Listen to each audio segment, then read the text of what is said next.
Hello, Frugal Force, once again, Captain Frugal reporting for duty.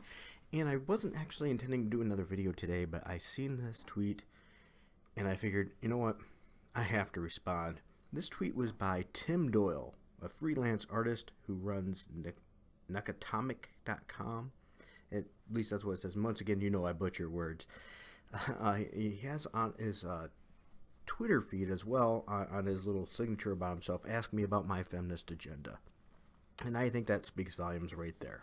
Once again, this shows this guy just wants to pick a fight. But he's part of the problem with the industry. And here's what I want to bring up. Something he doesn't understand and a few other points. Here's his tweet.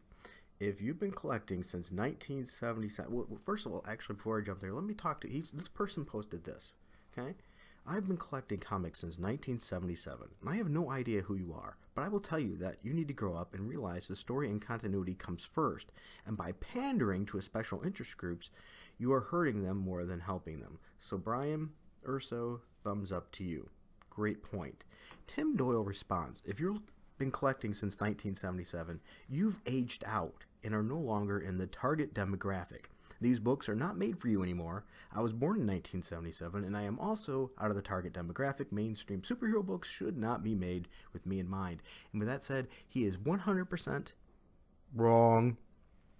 And he is so wrong it hurts. He's part of the problem with the industry. He wants to selectively target who he believes the industry is. What he doesn't realize is that target group right there is probably the group that's buying the most. They're also the group with the most disposable income. You want the group business-wise with the most disposable income to be buying your product. That means you will sell more. Also, why does it have to be mutually exclusive for age? Why can't a kid and adult both enjoy the same book, or each have different books to enjoy from the same company? His methodology and thought is so flawed, it's absolutely backwards to business. You want to get a target market with the money. The group I think that he panders to is the ones that don't buy the book anyway. A lot of them don't have the disposable income to afford it, or if they do, they don't care to spend it on that. They spend it on other things. So it's completely backwards and ridiculous. But nonetheless, from my experience, Little Frugal and I, as well as my daughter, American Dream I call her, we can love different cartoons together that are, even though vast different age groups, and we enjoy different stories together and comics when we read. When I read to them and I help teach them to read, looking at those as well, we both are able, or all, little girl included, able to enjoy them and find enjoyment on different levels. So to say that you are no longer the group, you've aged out, is utterly ridiculous. And people call him out on that, like Carl Woods. And I love that his response to, Carl Wood said, why not? I sold books for nearly 3 years. Most of my customers were late 30s to early 50s. He's absolutely right. They were the ones with the cash. They're the ones who gave Miss Marvel and Moon Girl a chance. Exactly. I love it. And I'm going to go to that diversity part in a minute. And he said, because any business that appeals only to 50-year-old white men without bringing in younger, diverse base will find themselves out of business in 20 years. Maybe that might be true, but here's the kicker. He's assuming it only appeals to 50-year-old white males, which is 100% wrong. He doesn't even have a clue of the diversity within the base, and I responded to that.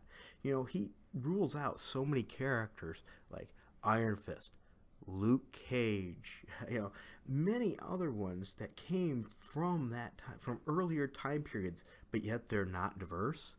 Cyborg, we could name tons of them. North Star.